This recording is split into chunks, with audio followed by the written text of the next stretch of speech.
Bismillahirrahmanirrahim. Assalamualaikum warahmatullahi wabarakatuh. Apa kabar semuanya? Saya doakan semoga Anda dan kita semua senantiasa diberikan kesehatan dan semoga Allah senantiasa memudahkan urusan kita.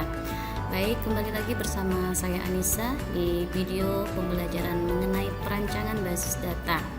Baik, pada kesempatan kali ini kita akan masuk sedikit ke studi kasus ya.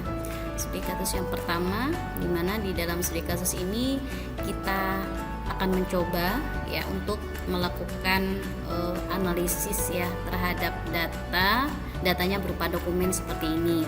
Kalau yang sebelum-sebelumnya kita mungkin masih dalam bentuk narasi ya ceritanya ya. Jadi tidak dilengkapi dengan dokumen kemarin gitu ya, tapi kita sudah mencoba gitu ya dari narasi yang sudah kita buatkan dari studi kasusnya, maka kita mencoba membuatkan IRD-nya sampai dengan tabelnya. Nah, hari ini dengan agak sedikit berbeda, kita lengkapi dengan adanya data berupa dokumen seperti ini. Nah, dari dokumen ini nantinya ya kita akan melakukan analisis dan kita akan menentukan ya, akan merancang ya IRD-nya itu seperti apa sih. Misalkan kalau ada dokumennya seperti ini, misalkan apa saja entitas yang kita temukan, kemudian ada atribut apa saja yang dimiliki oleh masing-masing entitasnya, dan bagaimana tingkat hubungan antara satu data dengan data yang lainnya ya.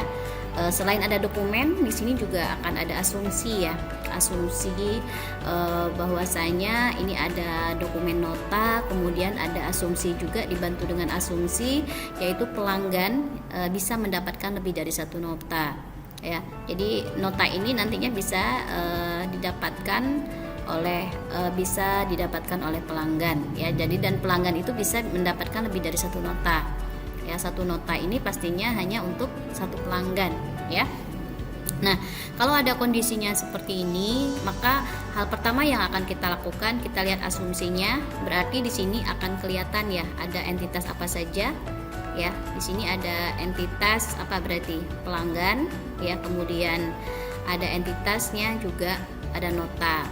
Nah, kemudian kita sudah melihat tadi ya, berarti ada entitasnya itu adalah misalkan ada pelanggan ya, entitasnya ada pelanggan, kemudian entitasnya juga ada nota ya. Di sini aja. Bagaimana kita tahu ada entitas pelanggan dan ada entitas nota ya? Kita tahunya dari mana ya? Ya dari asumsi tadi ya. Dari asumsi ini, asumsi saja. Sebenarnya untuk bisa membuat atau merancang IRD sebenarnya kita kan harus tahu sistemnya ya, sistem apa. Nah, kalau kita lihat dari dokumennya, ini adalah sistem penjualan misalkan gitu ya. Ada pelanggan yang melakukan pembelian barangnya di toko Argia, dan toko Argia ini nantinya akan ada bagian penjualannya ya, yang nanti akan melakukan akan melayani semua hal yang berkaitan dengan sistem informasi penjualan yang ada di toko Argia ini. Nah, kita bisa menetapkan di sini ada entitas yang nama entitasnya adalah pelanggan. Kemudian dari asumsi tadi juga kita bisa menemukan entitas nota ya. Kita gambarkan di sini, kita temukan berarti ada entitas nota ya. Nah, nota. Baik. Kalau misalkan kita sudah ngelihat di sini ya, berarti ada entitas pelanggan, ada entitas nota, maka sebenarnya nantinya kita akan menentukan juga kan atribut-atribut yang dimiliki oleh entitas pelanggan apa, yang dimiliki oleh entitas nota apa. Maka sebenarnya kita akan coba mengeluarkan dari sini gitu ya, dari dokumen yang ada ini ya.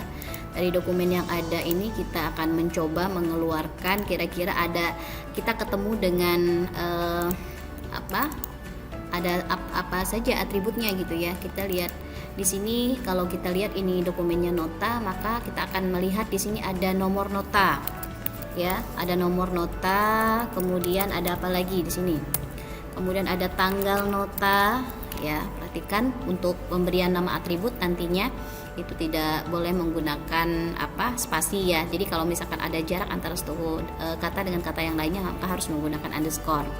Nah, kemudian selain tanggal nota ada nama pelanggan. Berarti kalau misalkan kita buatkan atributnya nama pelanggan itu bukan seperti ini ya, berarti ya. Ada nama pelanggan, kita singkat aja NMPLG misalkan. Kemudian ada apa lagi? Ada kode barang. KD barang, kita singkat aja KD barang.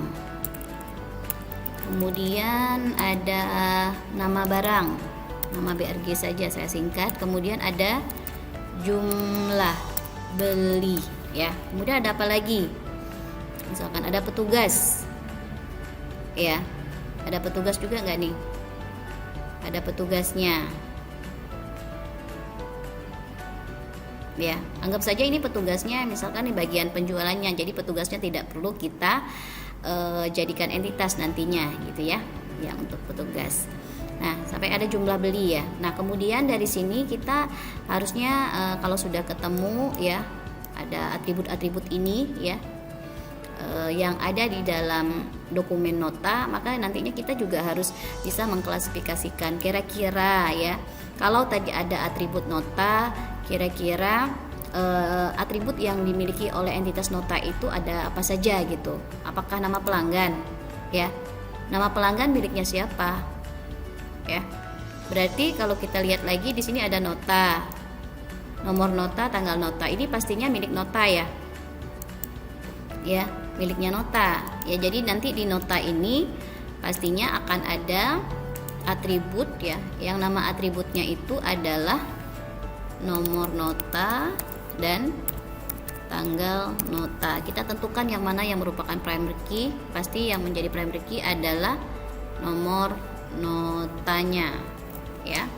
Nah, selanjutnya kalau kita sudah ketemu dengan atribut nomor nota, berarti dari sini kita ini ya, merahin ya, miliknya nota. Kemudian ada nama pelanggan. Nama pelanggan apakah miliknya nota? Bukan ya. Kalau kita lihat ada nama pelanggan, berarti seharusnya ini adalah miliknya entitasnya, yaitu pelanggan, karena nama pelanggan itu akan menjelaskan objeknya gitu ya. Atributnya nama pelanggan berarti nama objeknya atau entitasnya adalah pelanggan ya. Nah, kemudian kita lihat ke sini, berarti di dalam pelanggan ini ya, di dalam entitas pelanggan akan ada yang namanya nama pelanggan, nama PLG misalkan ya. Nah, karena ini adalah strong entity, maka dia akan memiliki primary key. Primary key-nya apa? Kita buatin sendiri aja. Misalkan KD pelanggan, pakai kode ya. Jadi kalau misalkan enaknya itu kalau misalkan dia merupakan primary pakai kode, kalau nggak kode nomor misalkan gitu ya. Nah, kita buatkan kode saja ya, kode pelanggan, dan ini kita tetapkan sebagai primary key. Boleh ditambahkan ya. Kalau yang di dokumen tadi kan nggak ada kode pelanggannya, boleh ditambahkan ya. Kalau misalkan nggak ada primary key-nya, kita tambahkan sendiri seperti ini ya. Nah, ini kita beri garis bawah karena dia merupakan primary key ya. Kode pelanggan, nama pelanggan. Boleh nggak Bu ditambahin alamat? Boleh saja, tapi minimal harus ada 2 seperti ini. Nah, selanjutnya kita lihat lagi, balik lagi ke sini, berarti ini sudah ya, sudah berarti miliknya pelanggan nih ya dari dokumen ini. Kemudian ini miliknya siapa? Jumlah beli miliknya barang? Bukan ya. Jadi jumlah beli ini akan terjadi pada saat proses transaksi ya, transaksi pembelian barang yang dilakukan oleh pelanggan. Berarti ini ada entitas apa? Menjelaskan entitas apa? Ini kode barang dan nama barang. Berarti menjelaskan nama entitasnya adalah barang ya. Kita buatkan lagi, berarti ada entitas barang. Nah kemudian kalau sudah ketemu barang, kita taruh ya itunya apa, kita letakkan primary key-nya ya. Kita letakkan primary key-nya.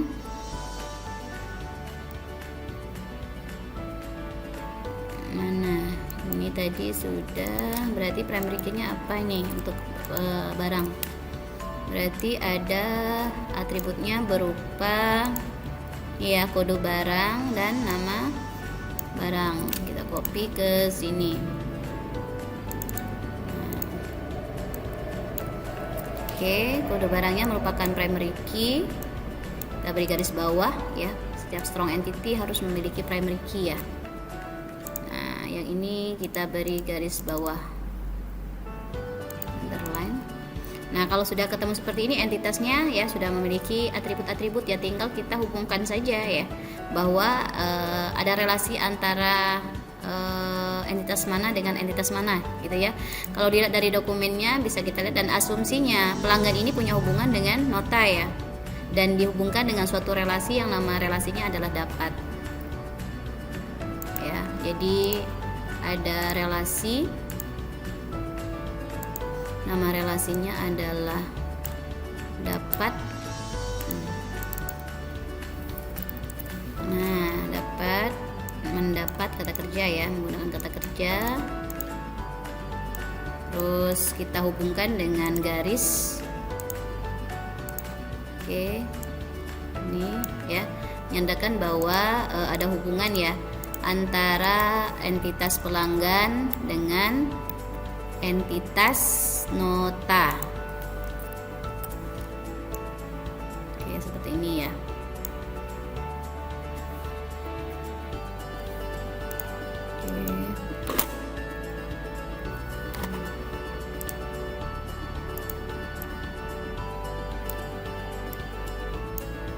Nah, oke, link ya. Sebenarnya kalau buatin IRD enaknya pakai software PCO ya, jadi aplikasi PCO. Mungkin nanti Anda bisa install ya PCO-nya. Itu sementara pakai di sini dulu lah.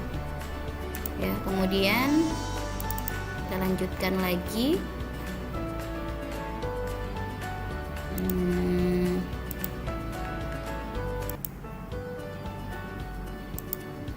Hitam dulu.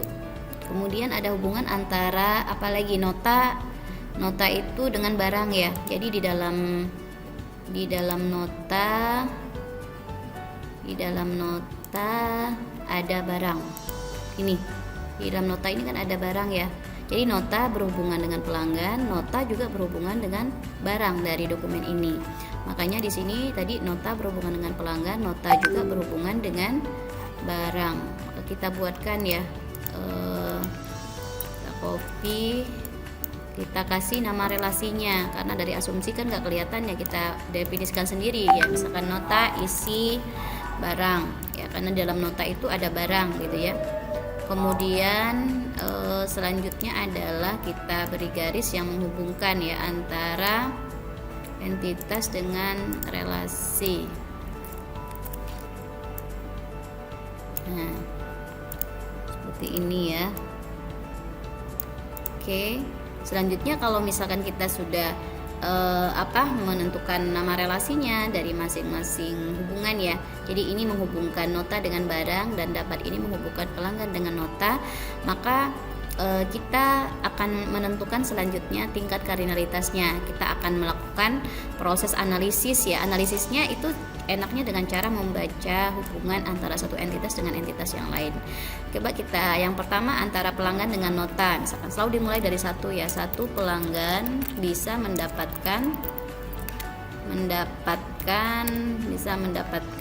banyak nota ya, banyak nota. Kemudian satu nota itu didapat oleh satu ya, nggak mungkin banyak. Namanya satu nota itu kan satu nomor ya.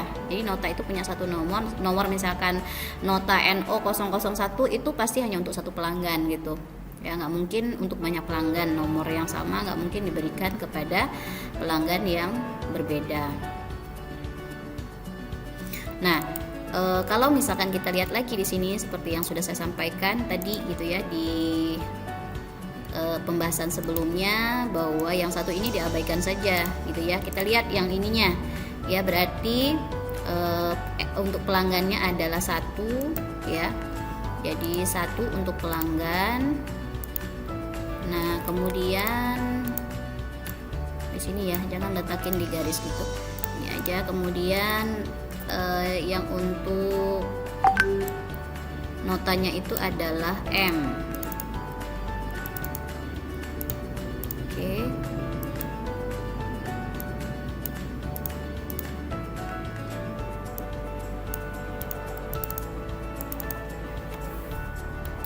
Oke, M ya.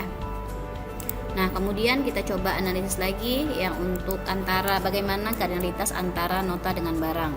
Lalu dimulai dari satu nota bisa berisi banyak barang dan satu barang bisa diisi di banyak nota ya.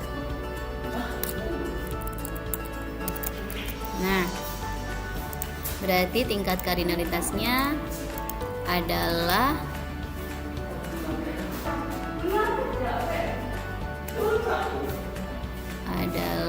many to many ya, many to many ya. Kalau many to many berarti M dan N, satunya M, satunya N ya. Berarti ini sudah ada tingkat kardinalitasnya. Baru selanjutnya kita akan membuatkan atribut untuk relasinya ya.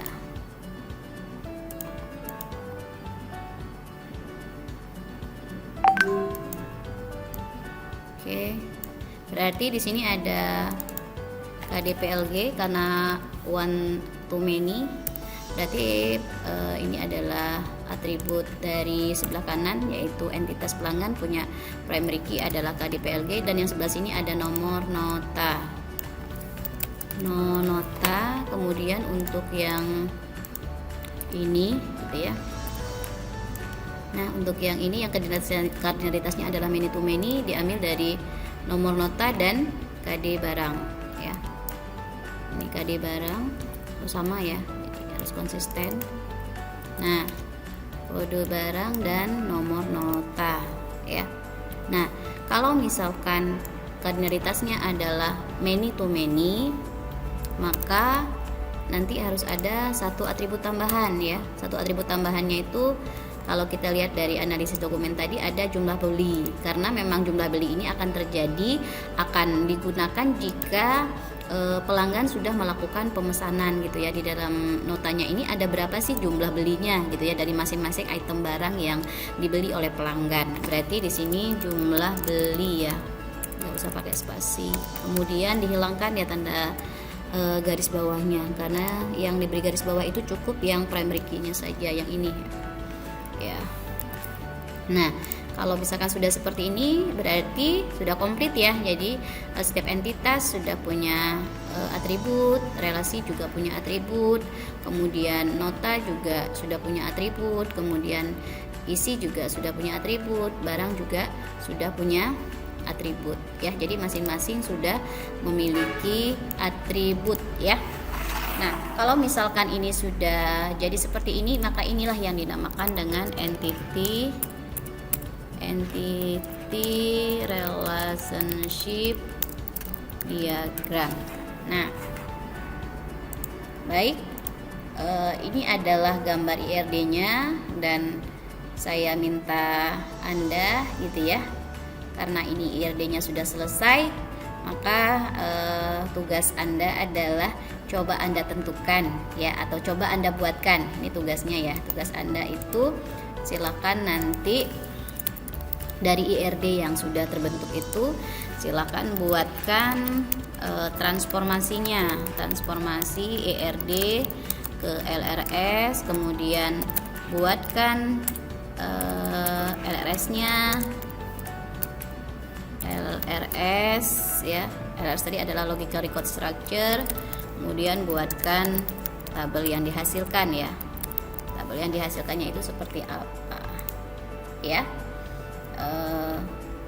Baik, mungkin sekian ya yang bisa saya sampaikan ya untuk pertemuan kali ini ya. Mudah-mudahan bisa dipahami. Insya Allah kita ketemu lagi di video pembelajaran selanjutnya. Terima kasih atas perhatian Anda. Sampai jumpa. Assalamualaikum warahmatullahi wabarakatuh.